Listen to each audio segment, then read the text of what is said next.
So guys, it's safe to say that super fights, or double champ fights, are pretty hard to come by these days, as aside from Islam Makhachev absolutely ragdolling JDM at UFC 322, we have only had Volkanovski versus Islam at UFC 284, which was almost 3 years ago. And we did have UFC 294. Let's not talk about that. No, God! No, God, please, no! No! No! No! And before that, we haven't had a single double champ fight since the COVID era.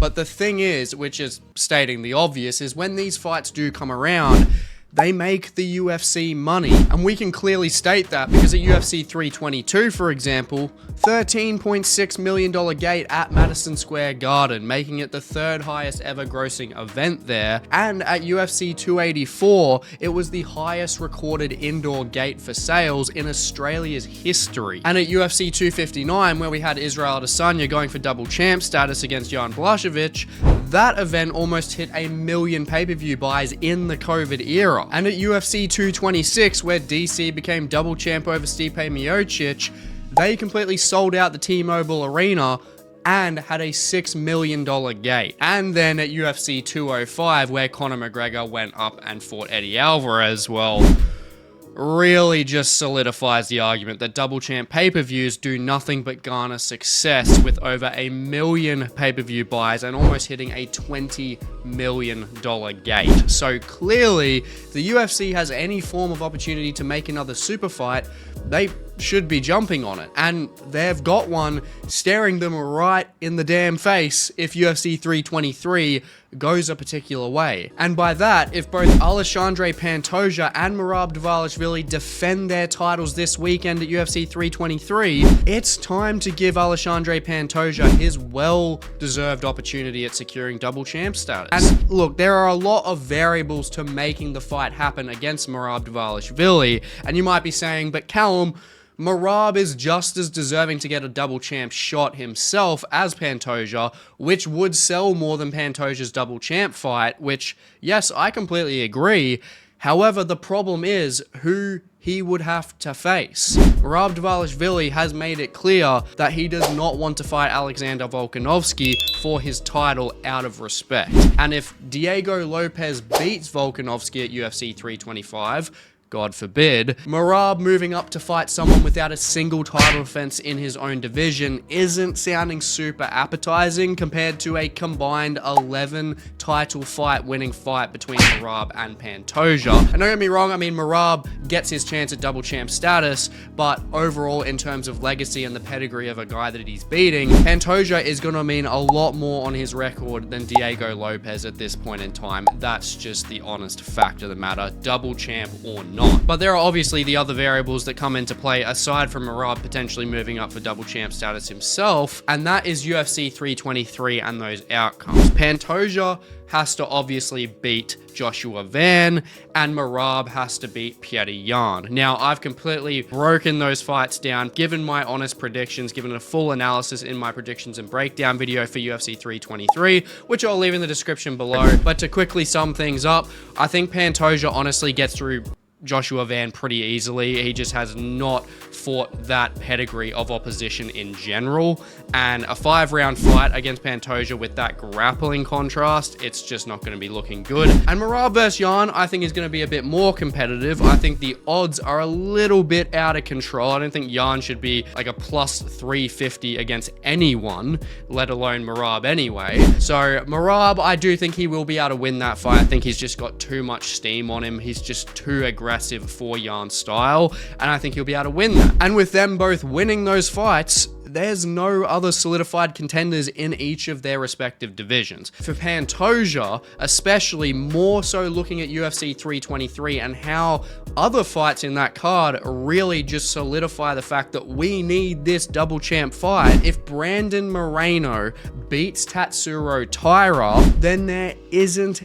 any notable fresh matchup for him to face. And especially next weekend, if Brandon Royval beats Manel Kape. I mean, Pantoja's already fought Manel Kape before and beat him convincingly, but it hasn't been in a title fight. But if we're getting Brandon Moreno and Brandon Royval winning, we don't want to see Alexandre Pantoja versus Moreno or Royval again. I just think the same thing is going to happen. Both of them are very talented, but Pantoja is just a different level. There's just no fresh matchups for him for a title fight. He's 35 years old now as well. So the time is now to go for that double champ status. He deserves it. He's done the work.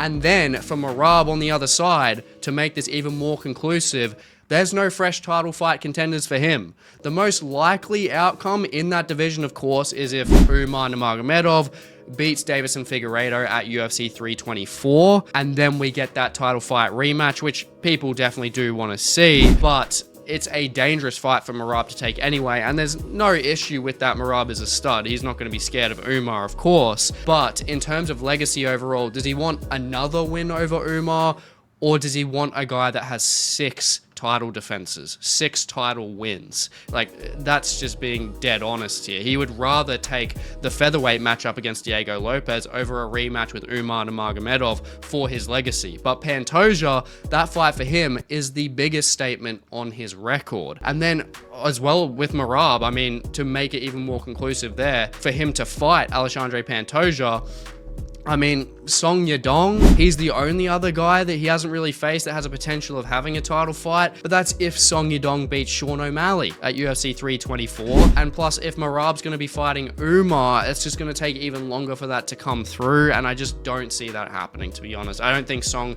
realistically is going to beat O'Malley anyway. So realistically, there isn't anything fresh for Merab. He's got either Diego Lopez, Umar Nurmagomedov 2, or he's got Alexandre Pantoja in a super fight. And then for Alexandre Pantoja, he's got Tatsuro Taira there, potentially, if Tatsuro Taira can get through Brandon Moreno, which I believe Moreno is just going to be able to edge that fight. And then Brandon Royval, Manel Cap, I'm sorry, but Pantoja, you've beaten both the guys. Just go up and fight Merab. It's time. 35 years old. No more wasting time with that. Just give it a crack. You definitely deserve it. And I mean, look, Merab on the other side, we know the guy is a stud. He's always up for a challenge as well. And Pantoja, being the most decorated guy he could face, will just simply boost his legacy. There's something in it for Merab, and there's obviously something in it for Pantoja. And stylistically, in terms of the matchup itself, it's super intriguing to me. I mean, Pantoja is the closest style of fight to Merab that Merab has ever faced. Pantoja is going to be very hard to take down. He's got a low center of gravity. He's just as aggressive and relentless as Merab, to be honest. They both have similar striking rhythms on the feet, and Merab, he is the bigger guy, and I think in terms of just the incentive to take this fight, I will say it, I love Pantoja, I love him more than Merab, but Merab's overall cardio, I think, will be the killer in the championship rounds to win that fight, I do believe. I think he will take the super fight. Pantoja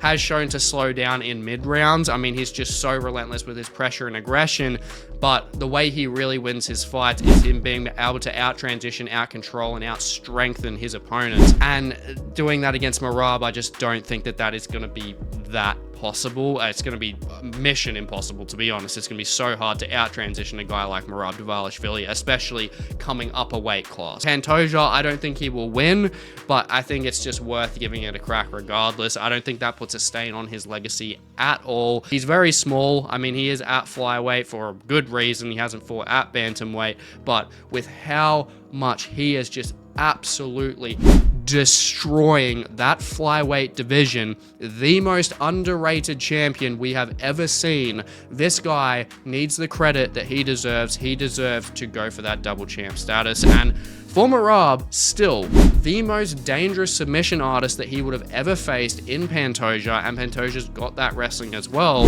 It's a very intriguing matchup because it's not going to be completely one-sided from Merab. He has to look out in those wrestling-based exchanges to see if, especially if Pantoja can scramble out effectively and get him into a position where he could potentially submit him. That's where it's extremely dangerous. There's definitely positives and negatives for both, but it's a super fight that's well deserved for the both of them. For Merab's legacy to take that fight, to add it to his resume, and then obviously for Pantoja to go for that double champ status. Now, if this is going to be feasible, it's actually going to happen, we go through UFC 323, Merab beats Jan, and then Alexandre Pantoja beats Joshua Van. I think we could see this happen as early as March, possibly April. I think, honestly, Pantoja will get through Joshua Van before the championship rounds. I think max round 3, and he'll submit him, so he's not going to take too much damage. And then Merab Dvalishvili on the other side, he'll probably go the full 5 rounds. I think he'll win a pretty dominant decision, 49-46, but he's just a freak. He's a guy that wants to fight in March anyway. He's already confirmed after this he wants to be active still. He's 34 years old, almost 35. They're both pretty much the same age. It's just the perfect time for this to be happening before they both start to decline, especially with them being in such lightweight classes. So I want to see this happen in March or April. I reckon April, around like UFC 327. You know, they both want to be active. I think you could make this, you could argue this definitely for a main event for UFC 327 without a doubt, but I could see this being a really stacked card in April. You know, they've done that with like UFC 300 in April. We usually have some pretty big card in there in April. Don't really know why, but we just do.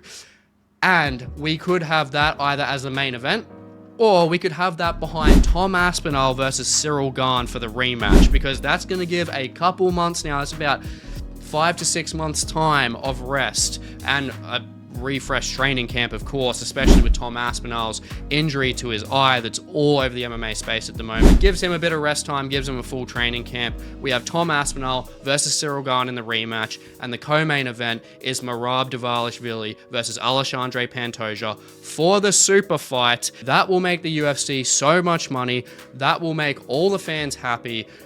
Matchmakers, come on, sign me up. I think we need to be seeing this on UFC 327. It's just going to make complete sense. Now, I really want to hear what you guys think of this matchup down below. Let me know if you think it would be better for Merab to be fighting up at featherweight, or you think he should be fighting Umar over Pantoja, or if you think there's better matchups for Pantoja himself as well. Do let me know in the description below. But I really hope you enjoy UFC 323, and I really hope you enjoyed this hot take video. Please like, comment, subscribe. It goes a long way for the channel. And if you haven't already, just definitely check out the video here on the screen, and I will catch you in the next one.